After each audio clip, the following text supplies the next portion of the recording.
Do you see then that the Jesus story is simply an experience for you? You can take it as a history, a reality, or you can take it as a string of ideas, a reading, an experience, whatever. But it's meant to present to you an environment that steers you in hopefully a direction that is to great blessing. And the fact that it's survived a couple of thousand years probably witnesses to the credibility of such pursuit being the case. But not necessarily. It might be as our view of the Marxist understanding might be, that it was to manipulate and control people, so that from society's point of view they would be conforming and contributing to the society that was valued by certain more powerful individuals, a class of people that in whose interest this would serve. And so there was understood to be a great suspicion of religion, a very critical approach, if you like, and by which I mean specifically emotively, a non-accepting of religion. From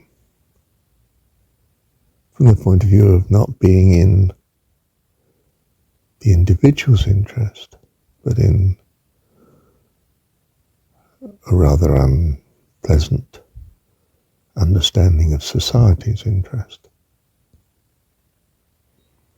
or at least an unpleasantly understood society in the interest of those that gain at the expense of, well, in that particular case, the working man.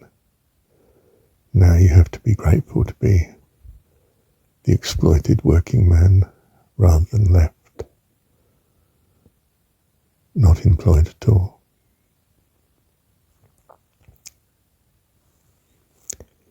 You could say it was a very negative view of circumstances and religion in particular.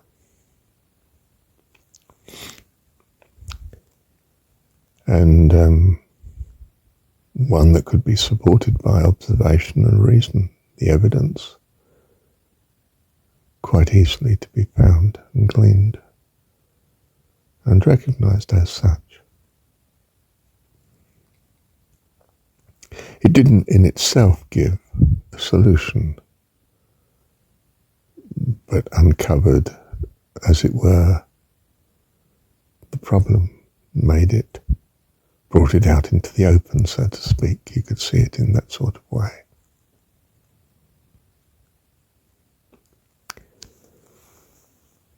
Now I argue, from my focusing on the Jesus story very narrowly, the Gospels and John's Gospel in particular, and is it quintessentially or in particular narrowly John 17. The Jesus story is quite different to both this view and this intention. Well, the intention of most great teachings, whether they be religious or secular, are great because they seem to come to the rescue of man, and many people find such to be just the sort of rescue they're looking for.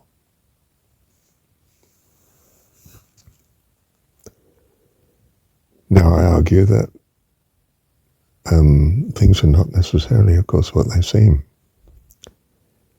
And in particular, say, the religion of Christianity or the religion of Hinduism or Judaism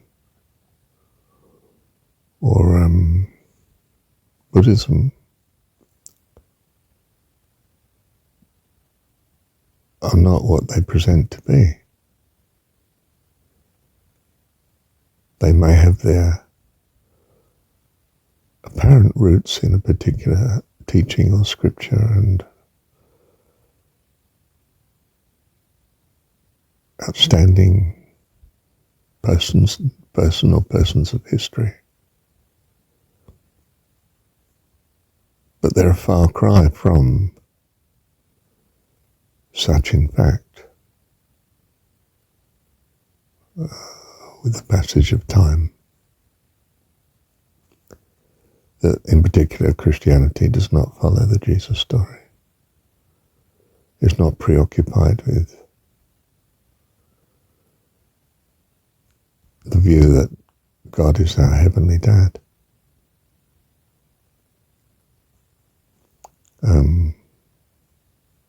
But rather preoccupied with a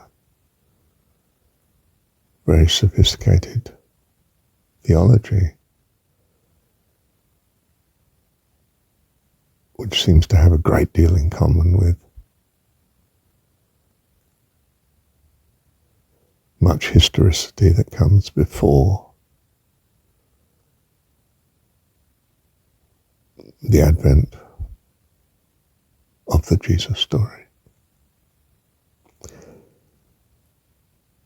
So I'm not saying that the Jesus story is history, or even historicity, really. It's a story. Stories are incredibly important. They are the stuff of childhood that birth the views and values and intentions of the adult to be. They are absolutely cardinal to our view of reality and what we become. Although having said that, all the other influences of the life here will be affecting you accordingly as well. But in some sense, understood to be built on what we gain from our childhood, or don't gain, as the case may be. I don't mean that the future is predictable from the childhood, only that there is some sort of continuity from, rather than staying with, whatever that foundation is.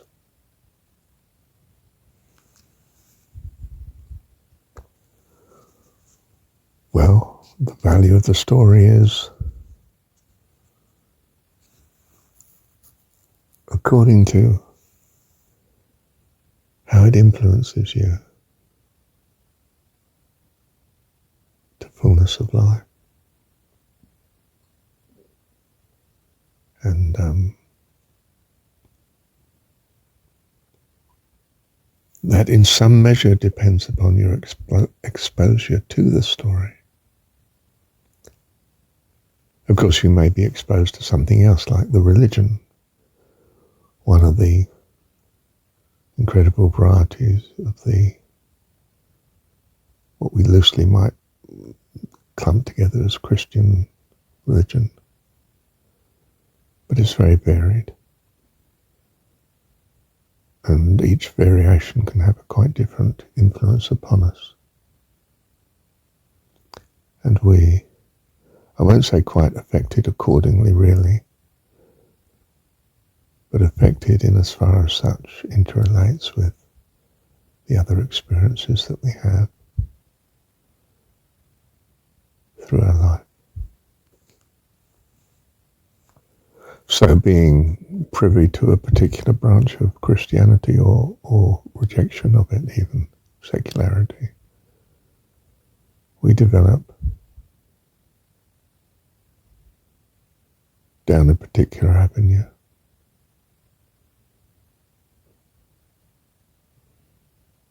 Dependent upon how other influences unfold and affect us as we move on through life.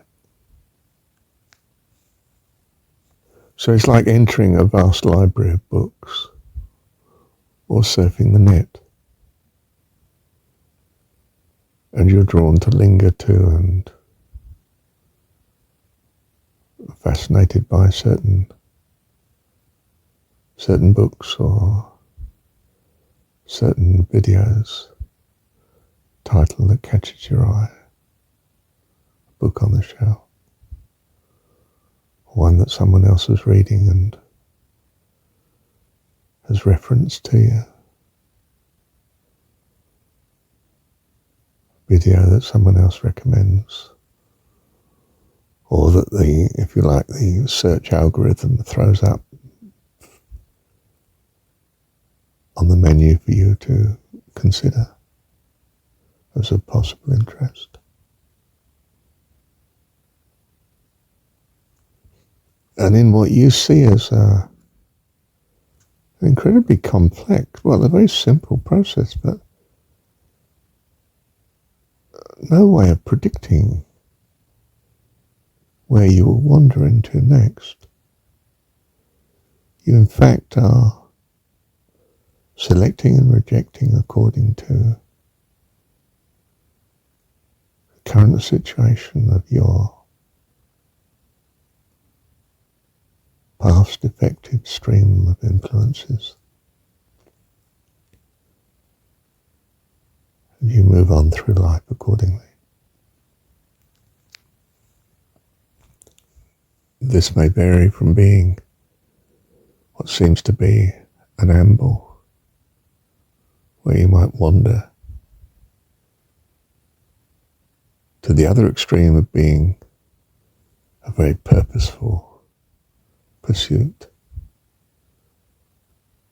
but the purpose actually adjusts frequently and much, perceptibly and imperceptibly. That's what being alive is. And indeed, when it becomes less so, we find life is rather dead